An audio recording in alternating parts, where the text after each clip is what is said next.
Olá a todos, meu nome é Fernando Fernandes, sou médico psiquiatra e palestrante. Aqui você vai ver um trecho da minha participação no Lutz Podcast. Foi uma conversa bastante produtiva e interessante. Se gostar, deixa o seu like e não esquece de se inscrever no canal. Se quiser ver a entrevista completa, link na descrição. Muito obrigado e um bom vídeo para você. Você falando isso, me veio uma pergunta aqui. O que você acha que é o que mais aflige a humanidade hoje, assim? Você ainda pratica clínica, né? Sim, é a minha principal atividade, é o que eu mais gosto de fazer. Interessante. O que você acha que assim, você vê de padrões e que você vê que talvez venha aumentando de aflições, assim? A gente passou pelos últimos anos aí por uma situação epidemiológica, né, bastante complicada, e os estudos já mostraram claramente desde o início, né, que veio lá da China, depois a Europa, já mostrou que aumento de sintomas depressivos, sintomas ansiosos, insônia e consumo de substâncias, né, principalmente o álcool. Isso aumentou bastante. Então, houve essa situação bem particular. Isso aí aumentou demais. Mas, você sabe quanto exatamente, assim, de porcentagem, quanto que aumentou? Não, isso aí varia muito de acordo com os estudos, mas tinha estudo mostrando coisa de 40% a 60% de pessoas apresentando sintomas depressivos e ansiosos em alguns lugares, sabe? Só que a metodologia dos estudos ela é muito complicada nessa situação. Então, muitos eram por internet, por telefone, preenchimento de formulários e tal. E esses dados, eles dão um indicativo, mas são dados de baixa qualidade do ponto de vista científico. Os melhores dados do ponto de vista científico é um clínico com experiência fazendo avaliação das pessoas, né? Entendo. Então, esses estudos mostraram um aumento, mas que são indicativo. Não são algo assim que a gente pode levar ao pé da letra um número. Mas, sabe, essa sua pergunta é interessante. Até 2017, quando me perguntavam isso, eu falava assim, olha, eu acho que está se falando mais sobre os transtornos psiquiátricos, está se falando mais sobre depressão, ansiedade e outros problemas, e as pessoas estão reconhecendo mais em si e nos outros. Então, acho que esse aparente aumento é por causa disso. Porque não havia dados que dessem um suporte para isso, por dizer que está aumentando. Mas a partir de 2017, nos Estados Unidos, teve um estudo muito bacana, com 120 mil pessoas de todos os estados norte-americanos, mostrando um aumento, sim, da depressão, sobretudo em algumas faixas etárias, que lá em 2017 eram os adolescentes e os adultos jovens. Tá. Foi muito curioso isso, porque quando mostrou um aumento da depressão, falaram, vamos ver quem que está sendo mais acometido. Aí falaram lá, bom, vamos ver por faixa de renda. Não, todo mundo aumentou igual, renda não mudou. Tá, vamos ver então por escolaridade. Não, escolaridade também não diferenciou. Cara, vamos ver então se foi por etnia, né? Não, também não foi. Homem e mulher, também não foi. Mulher tem o dobro de depressão que homens, mas isso não mudou. Continua a proporção.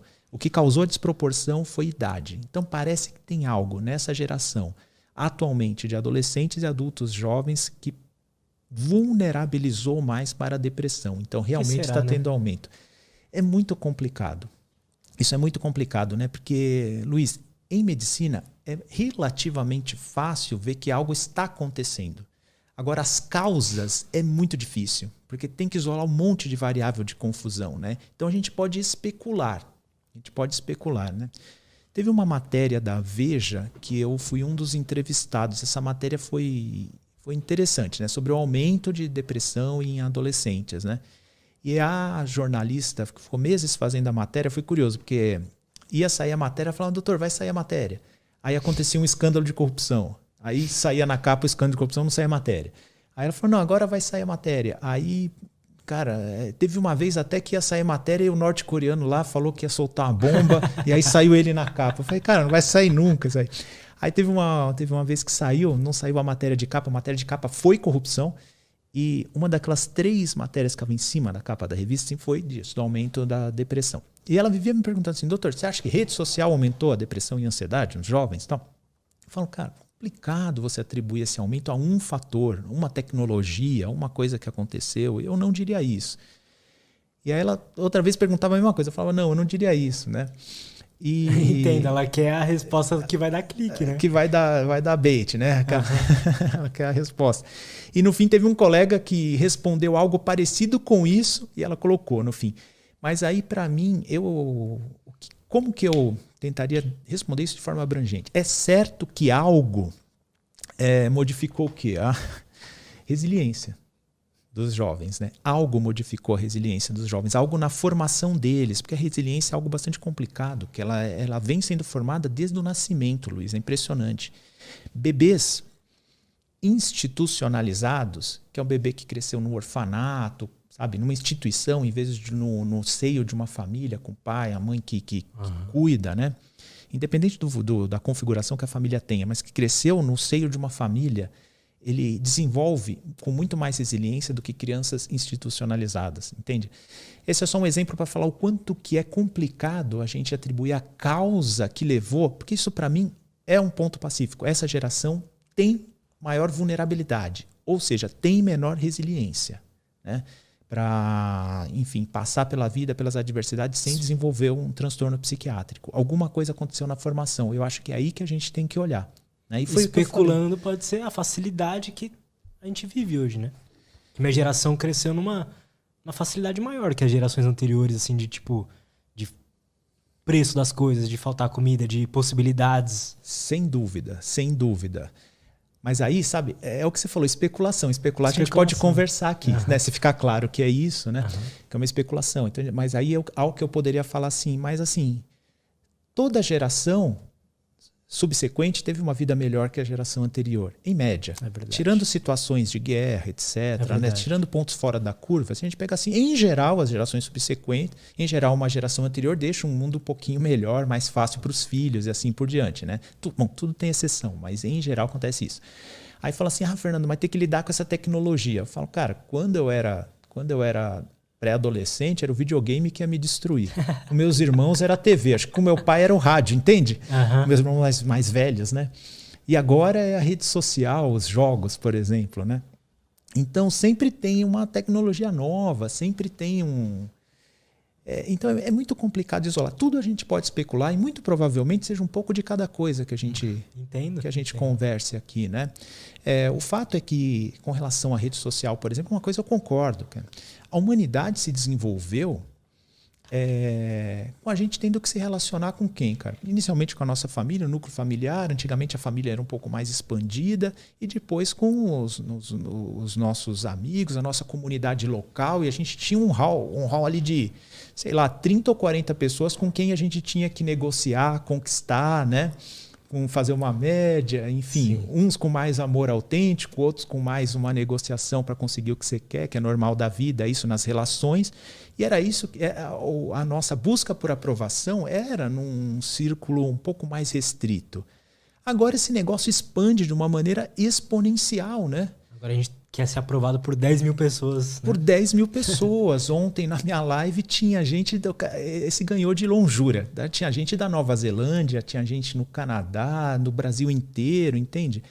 Então, será que o pessoal sabe lidar com essa aprovação ou desaprovação em massa, exponencial?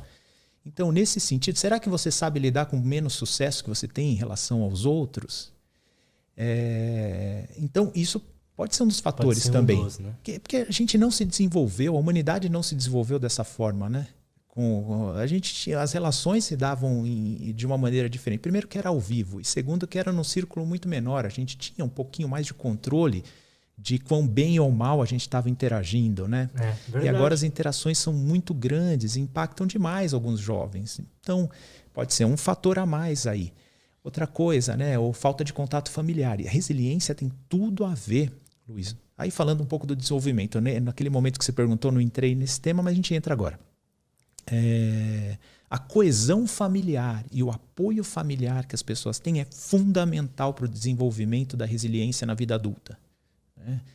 Quem não tem isso, que nem eu falei, crianças institucionalizadas tendem a ter menos resiliência na vida adulta. A coesão familiar, sabe aquela coisa da família, por exemplo, que janta junto e discute os problemas todos juntos, que você pode levar, que você sabe que você vai ter um porto seguro ali. Mesmo que você tenha feito algo errado, você vai ouvir uma repreenda, mas as pessoas vão te ajudar a lidar com as consequências, sabe? Sim. Isso traz segurança para as pessoas se desenvolvem com segurança e com o tempo vão desenvolvendo a sua independência. Né? Mas a pessoa que não vivencia essa segurança nas idades mais tenras tendem a ser inseguras na vida adulta. Então, olha só, é uma série de fatores que pode estar influenciando. Então, o que eu diria para quem está ouvindo a gente, para você, cara, qualquer pessoa que vir com uma solução simples para um problema tão complexo como esse, assim, ou ela está querendo se fazer de sabida ou ela nem percebe o quão simplória ela é. Né? É um problema bastante complexo, tem bastante coisa envolvida. Ou clique, né? Ou ela quer clique. Hoje em dia... Tem essa, eu não entrei na má intenção, mas a pessoa entendo, que vende uma solução fácil para um problema tão complexo, é isso que você falou. Ou tem má intenção, ou não percebe o quanto que ela está sendo simplória, né? Gostou desse vídeo? Não esquece então de deixar o seu like, se inscreve no canal. Estou deixando esses 2 vídeos aqui para você. Muito obrigado por ter chegado até aqui. Fique com Deus e até um próximo vídeo.